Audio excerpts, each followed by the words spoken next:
Good morning, everyone, and welcome to this webinar on Women in STEM Role Models from the Petrochemical Industry. This webinar is co-organized by the STEM Alliance, Scientix, and the European Petrochemical Association. My name is Bjorn Bachmann, and I'm coordinating European SchoolNet's activities in the STEM Alliance, which is an initiative that brings together education and industry.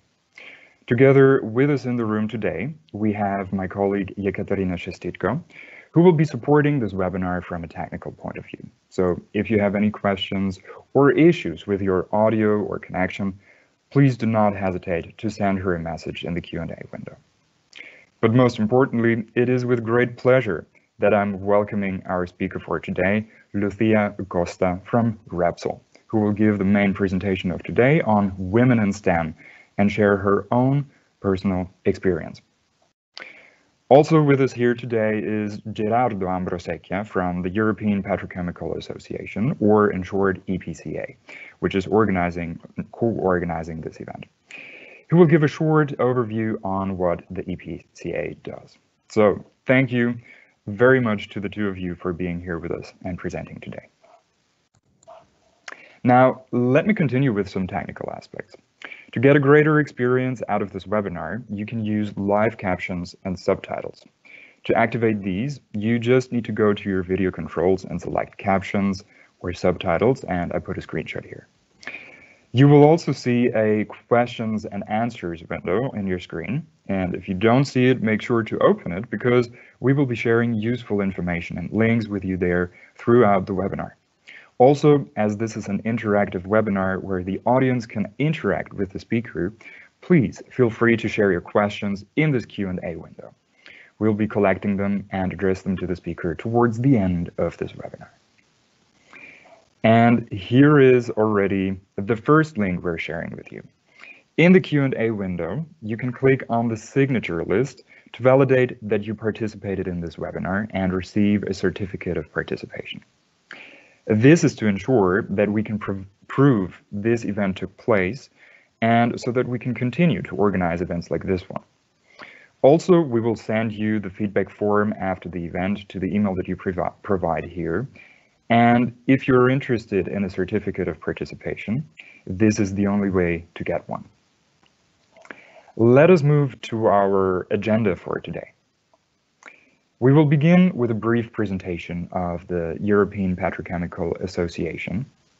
We will then start the main part of today's webinar with a short STEM career interview with our expert speaker, Lucia Costa.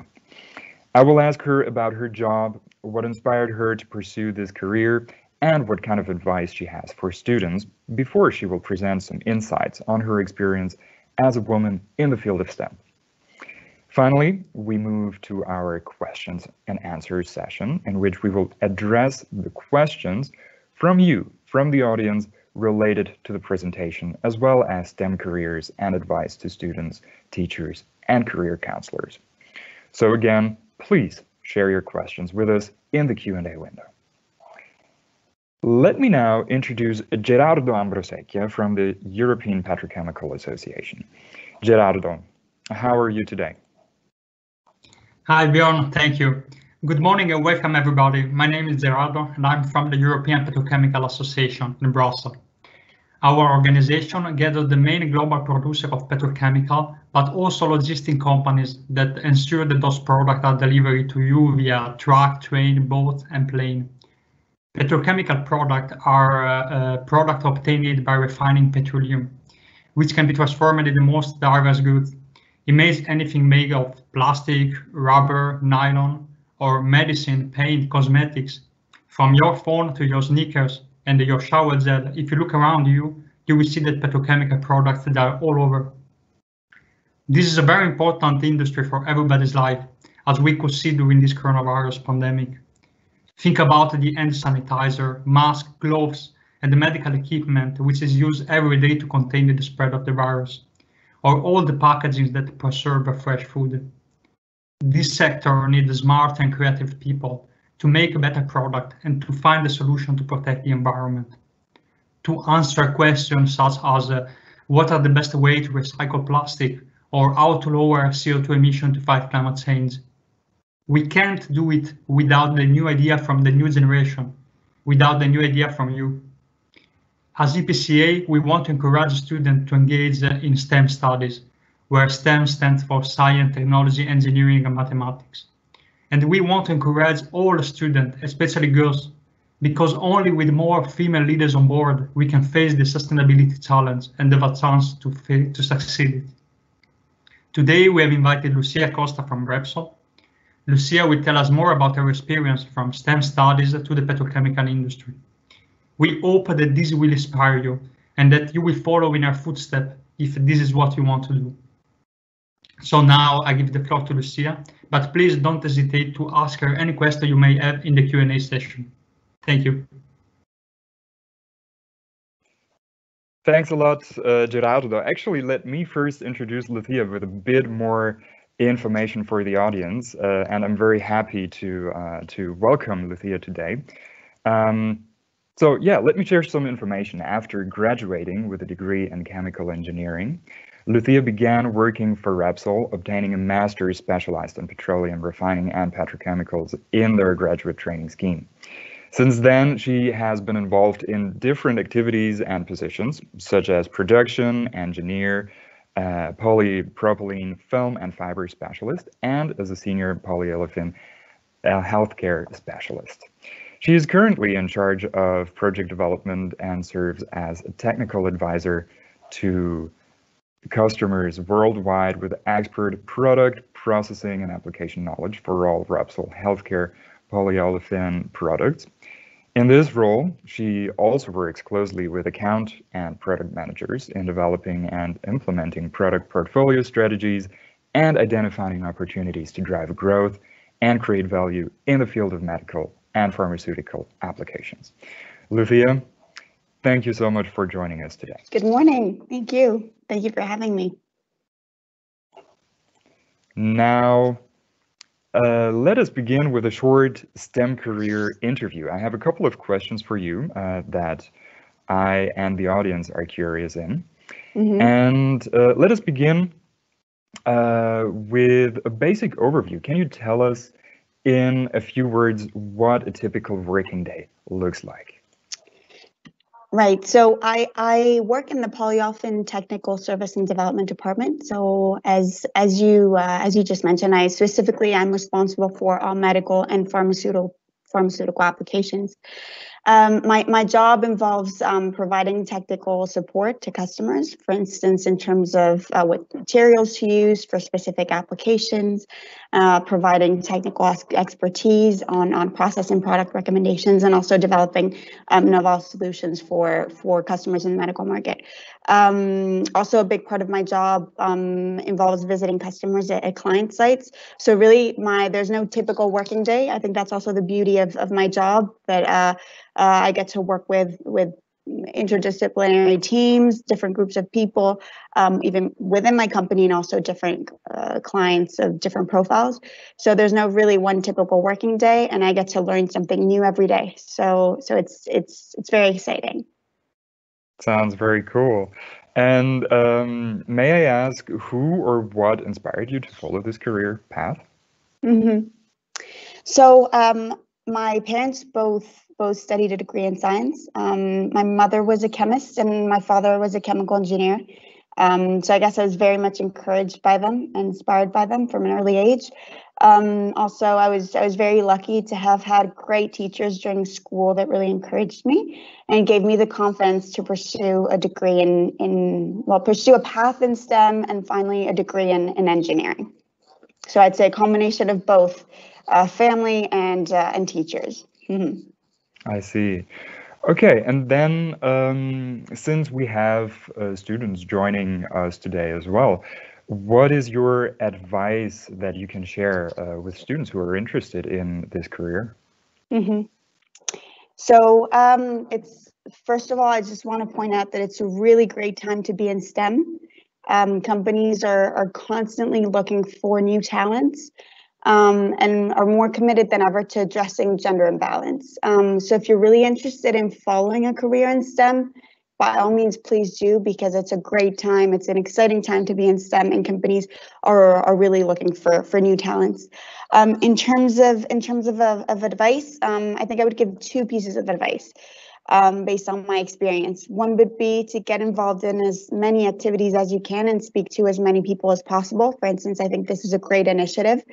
You never know what opportunities will arise, and it's really by speaking to people who are actually in the industry that will help you gather the knowledge and decide what kind of career path you want to pursue. And the second piece of advice that I would give is to always try your best. And this does not just apply to STEM, but in anything in life, but really try your best, be persistent, and hard work really pays off. So if you like something enough and you really work hard, you will be successful. All right, thank you so much for these short answers. And we now move on to your actual presentation. At this point, Lucia will tell us more about women in STEM and share her own personal experience. Lucia, the floor is yours. Great, thank you, Bjorn. So good morning, everyone. Thank you to STEM Alliance and EPCA for this opportunity to share my story and to promote STEM and girls. I really hope that this webinar will help in bringing you a little bit closer to STEM and giving you some industry knowledge, at least from a petrochemical perspective. So my name is Lucia Costa. I'm 34 years old. I work at Repsol in the Polyolefin Technical Service and Development Department. I'm Spanish, although you might be wondering, because I don't sound like your typical Spaniard, but this is because I was born in Spain, but then moved a lot due to my father's job. We moved around a lot, and we lived in different countries. I lived in the United States for a long time, in Austria and Belgium. So that's a little bit about me. And I'm here not only as Lucia, but I'm also representing Repsol. So I'll start off with a brief introduction about my company. Let's see if this works. There we go. Oh, I think I went too far. So Repsol is a Spanish energy company. We are one of the leading oil and gas companies in Europe. And as you can see here in the next slide on the map, we're located all over the globe in our different activities. We are focused in 2 core businesses, the upstream, related to the process of extracting crude oil, and then the downstream business, which includes all the activities related to processing this oil to obtain useful petroleum fossil fuels and a wide range of chemical polymers. And in its chemical activity, we produce a wide range of products, ranging from polyolefins to polyols and glycols, and we commercialize our products in over 90 countries. We're really a global company. Although we're most present in the Iberian Peninsula, and we're leaders in the Iberian Peninsula for this market.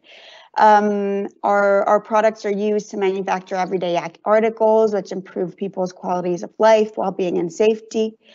And I'm just going to be playing 2 short videos. The first is a company video, very short, and the second video is a video specifically on chemicals that illustrates some of the examples of where you'll find chemicals in your day-to-day lives. So Bjorn, please, if you can play the video.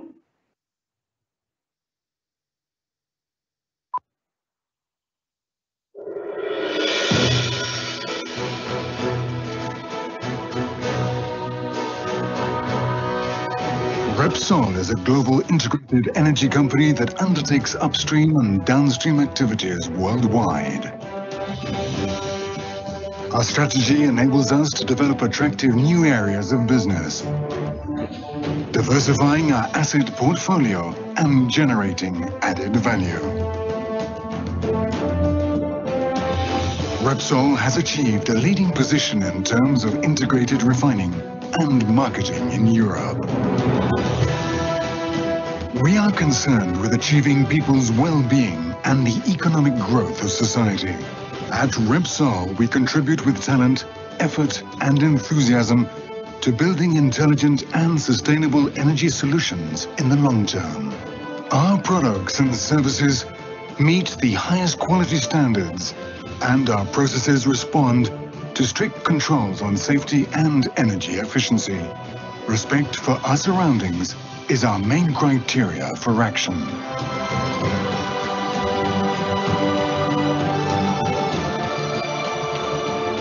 At Repsol's Chemicals Division, we are permanently committed to our clients' overall strategy, developing products that add value and improve their productivity.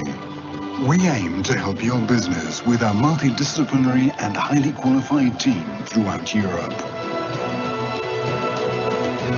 We manufacture and market a wide variety of products, ranging from base petrochemicals to derivatives, including polyethylene and polypropylene, besides EVA and EPA copolymers, for such diverse applications such as household, healthcare, packaging, automotive, or building and infrastructure. Our products cover the challenging needs of innovative plastics in our society. Repsol's Chemicals Division has developed a proprietary propylene oxide styrene monomer technology, from which it obtains the feedstock to make its two principal derivatives, polyether polyols and propylene glycols. Repsol's high level of integration with its refining business, its capacity for innovation and ample resources, including its technology center, acknowledged as being one of the most important in Europe, and the continuous product improvement and development endeavors carried out at Repsol's industrial complexes have made of Repsol a reliable partner throughout the years. Repsol's chemical products are designed for manufacturing everyday objects, which provide our daily lives with greater comfort, greater health, and greater safety.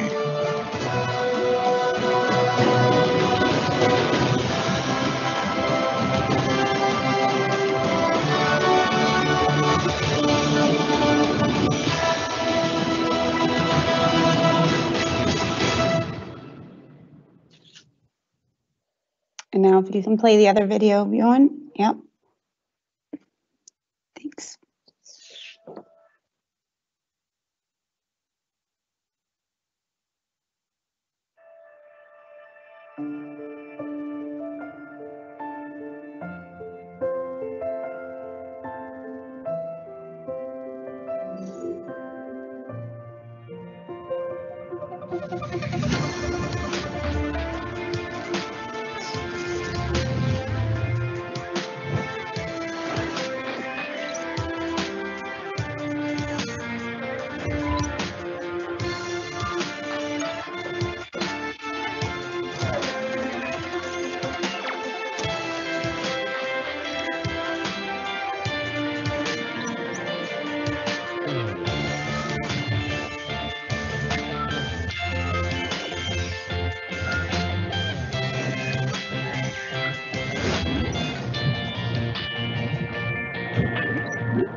Okay, so that was just to illustrate, as you can see, the wide range of applications and products that are present in chemicals is almost infinite.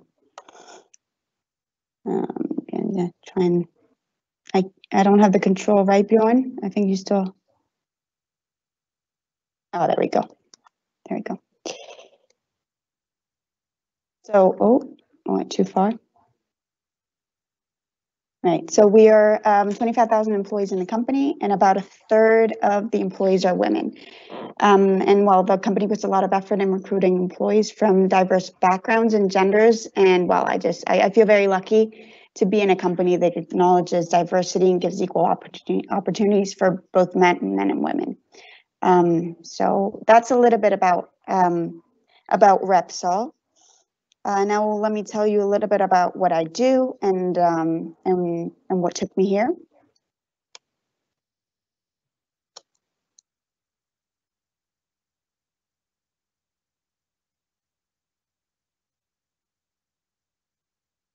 See, it's a little slow.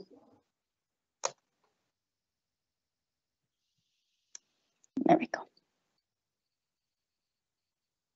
Right, so as I mentioned at the beginning of the presentation, I work in the Technical Service and Development Department as Senior Polyolefin Specialist for all medical and pharmaceutical applications. But what does this mean, and what does my current job involve? Well, first of all, let me explain what polyolefins are. So polyolefins are polymers. They are macromolecules formed by the polymerization of olefin monomer units derived from oil-based products. The most common polyolefins are polypropylene and polyethylene, and these polymers are extremely versatile as they can be molded in different shapes and sizes and are present in a wide range of different applications depending on the material characteristics of the polymer. I went too far. Right, so we can find them used in food packaging, in construction for pipes and wires, in cables, in the automotive industry, to build different parts of the car, and also in the medical sector for different medical applications. In my specific department, each engineer is responsible for an application, for a specific product application, and in my case, I'm responsible for all polyolefins for medical applications. So we know that modern healthcare would not be possible without the use of plastic materials, and plastic has been used in the medical sector for over 50 years, and they're continuously replacing traditional materials such as metals, glass, and ceramics, which were traditionally used for medical implants, devices, and supports. Polymers are better suited for these applications, and they offer lighter weight, better biocompatibility, and lower costs. Specifically, polyolefins and the polymers that we produce and design at Repsol are used in things, as you can see in some examples, as you can see in the slide, disposable syringes, medical gowns, masks, intravenous blood bags, insulin pen, and even some prosthetic devices that compared to other materials offer greater flexibility, comfort, and mobility. Today's most innovative medical procedures are dependent on plastics, and the use of plastic materials in hospitals and pharmaceuticals is almost endless. So here I've put a couple of examples, but the uses and examples are really vast.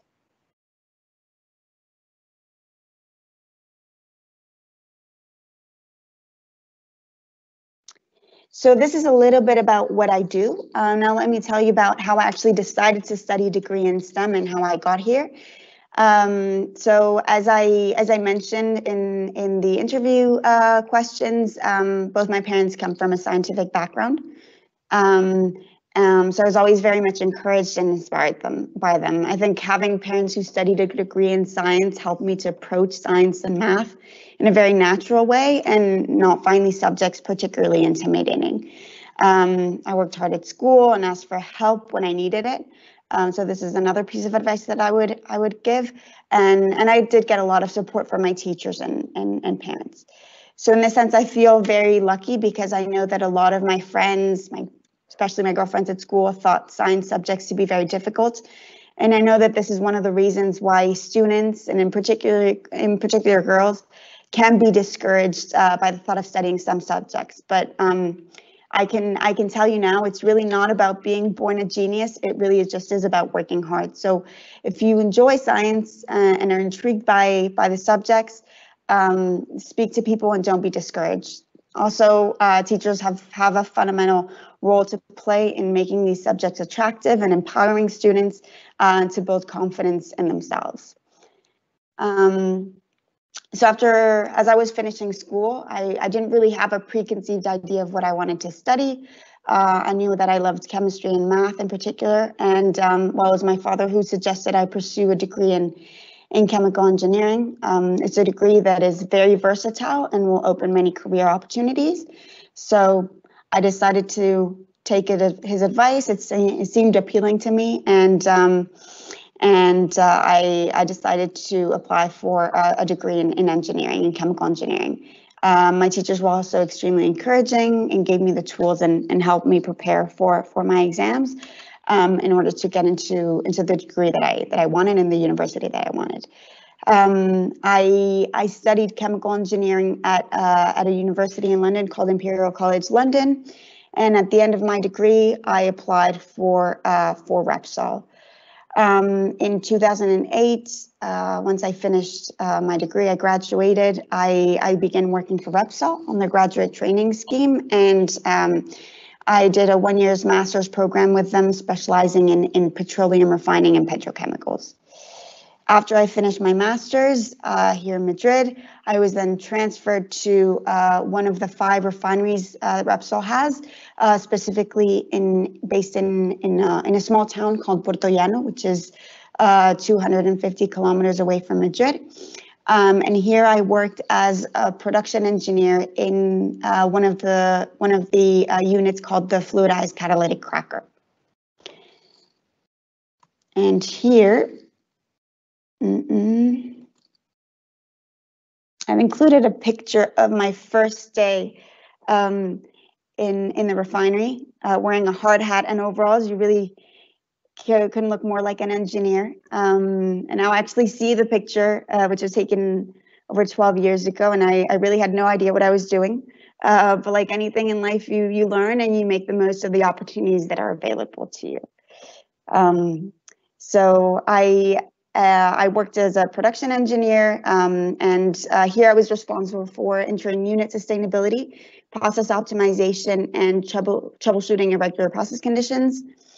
And this was, of course, definitely a male-dominated environment. All operators on shift were male, but I have to say I was never intimidated by the thought of being a minority, and I always felt very much included by the team, and I felt like I was treated equally. And given the same opportunities as my male colleagues. I also worked with a lot of female engineers, and well, they were remarkable, very smart women that really inspired me and helped me to grow in my professional career. After working in the refinery, for 4 years, in 2013, I shifted to the chemicals division within my company and moved back to Madrid and began working in the technical service and development department, where I was involved in different roles in project development and in technical service in the field of polypropylene foam and fibers, and later on for all polyolefin medical applications, which is my current position. What I love about my job now is that I get to apply my technical knowledge and relate with customers to really understand their needs and the needs of the market and provide a tangible technical solutions. As I mentioned at the beginning of the presentation, the beauty of my job is that there's really no same working day, just as each product is different. Each client problem is different, each project is different. So this involves working with different groups of people within the company, whether this be production engineers, lab analysts, and people within our product stewardship department. So really, I work with with interdisciplinary teams and get to learn something new every day. So that's very exciting. So that's a little bit about me. Of course, we'll save the Q&A session for any questions that you may have about my career, about my current job, or what took me here. But to end my talk, I want to play a short video that was prepared by EPCA a few years ago, interviewing my old manager, Ana Montenegro, so that you can also hear her story and hear the story of another female role model within our company who also chose a career in STEM. So let's see. Bjorn, if you can play the video.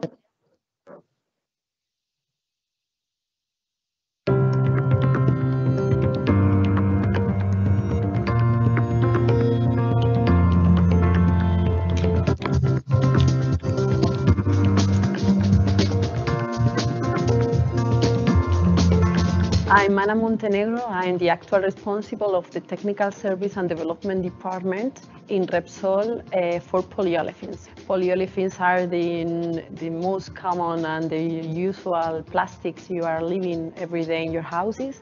And Repsol is the global company for resources of energy. What I like most of my job is to be the first in detecting a need in my customer, looking at the application and the final usage in the market. For example, in milk, in the bottle of milk, or in the film for packaging, to be the first that bring a solution to the market. Being a woman, 39 years old, I cannot complain about the position I have and the job I'm doing, but I cannot say it was so easy. You need help, and of course Repsol give me the tools to work here or out, and to the support of my bosses and the possibilities to be at home when it's necessary. I'm not only happy with my career, I'm almost surprised, because each time that my company gives me a possibility to improve was totally surprising for me. I think it's not a problem to be a woman in that point.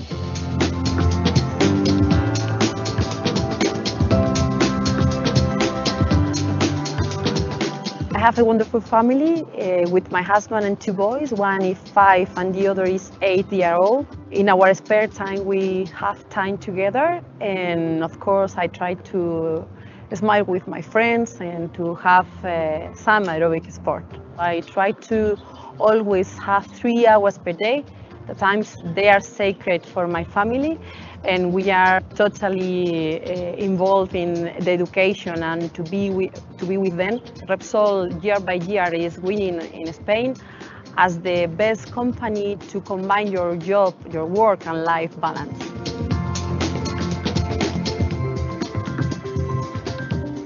I decided to study chemicals because my father has not the opportunity to study, and he would like to be studying science for years.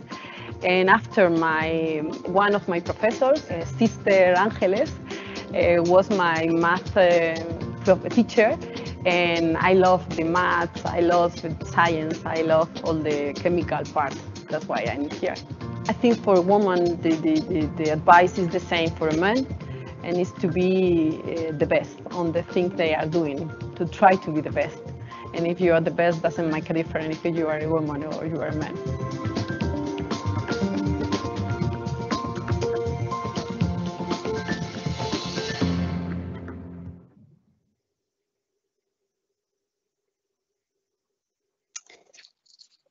That's it from me.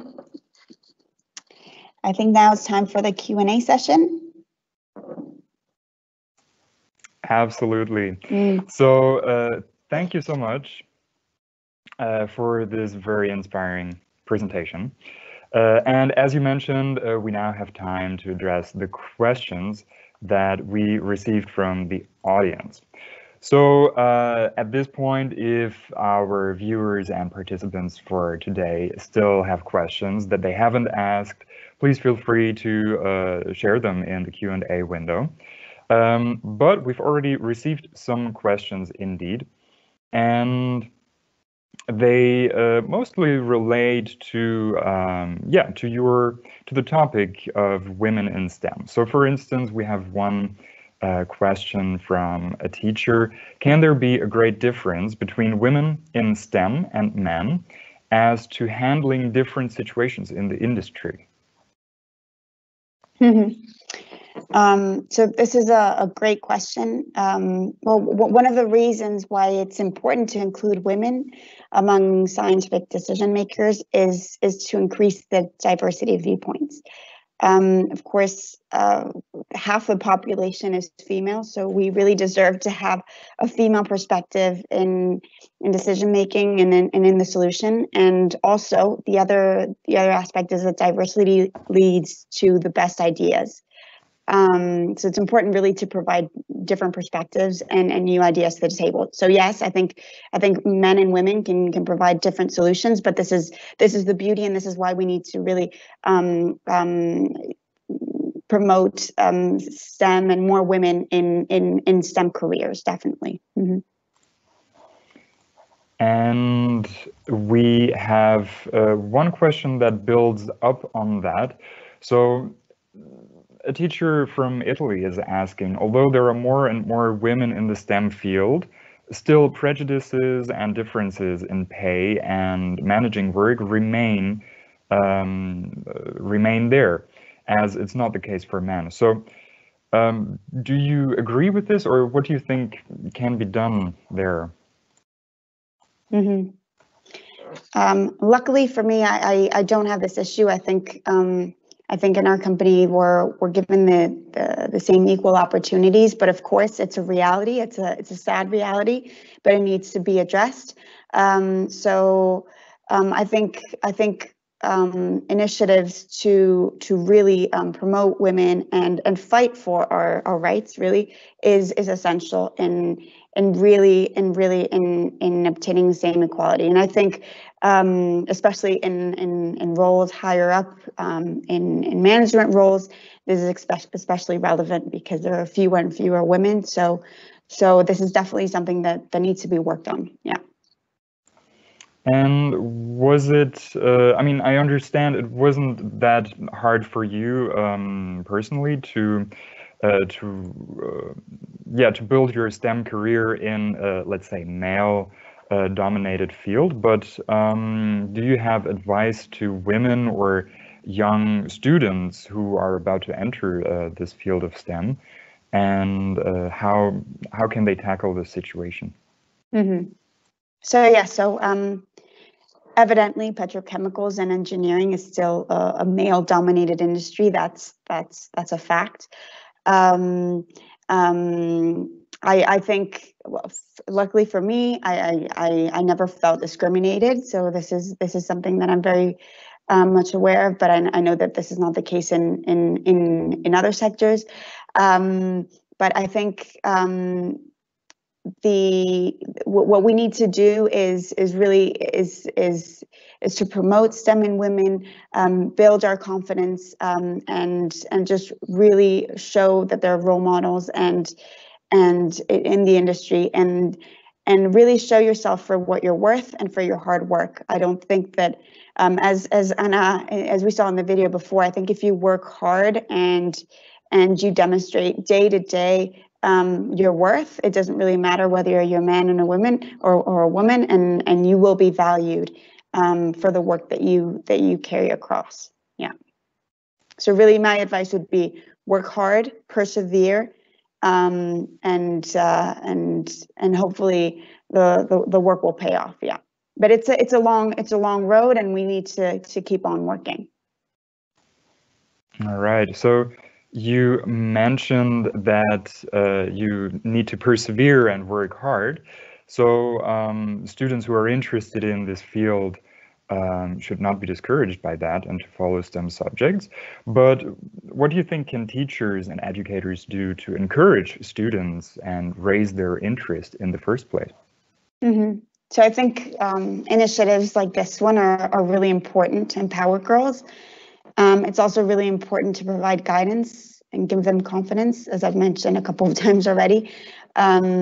so that they can see that they too can be successful in a STEM career. You know, it's important for women and girls to not feel intimidated by roles in engineering and top management roles. I think we're just as valid, if not even more than men in some cases. Yeah, so I think really publicly celebrating more female scientists, more engineers, more mathematicians is also crucial. Is a crucial step that must be taken in order to inspire more women to emulate their successes. Also, I think at school, if we start off very early on with creative and interesting programs for science, this will really help for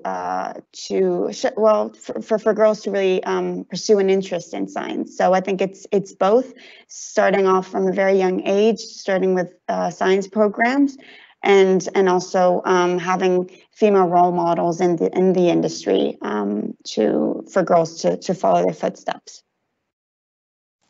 Absolutely. I stumbled across some research actually that also showed that children are very capable at early age to grasp inquiry learning activities and to get interested in STEM subjects at a very early age. So yeah. For educators, really at a very early age, this is already possible. Now, you shared your career path at Repsol, but we have one question here from a student who's asking if there are other career paths in the petrochemical industry than engineering that can be interesting, in your opinion. So can you repeat the question again, Bjorn? So the question is... Yes, so basically, what are other career paths in the petrochemical industry that are not involved in engineering? So what else can be interesting there? Okay. Oh, there's a lot to be done, not just in engineering. For instance, right now, everything involved with digitalization is huge. So we're really recruiting computer scientists or mathematicians in the field of digitalization. This is something that started pre-COVID, but now with the COVID pandemic, this is even more prominent. Digitalization is here to stay. It's in our day-to-day life. And for example, that's another career path that's another aspect of not just in Repsol, but in all companies that is really growing very strong.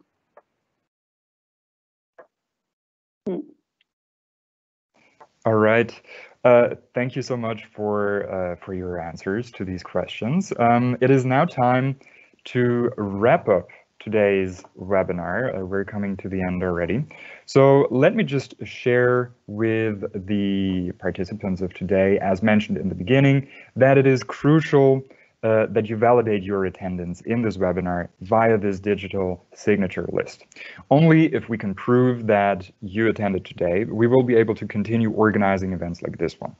Also, if you would like to receive a certificate of attendance, you need to fill out the signatures list and submit your email address so we can send you the certificate.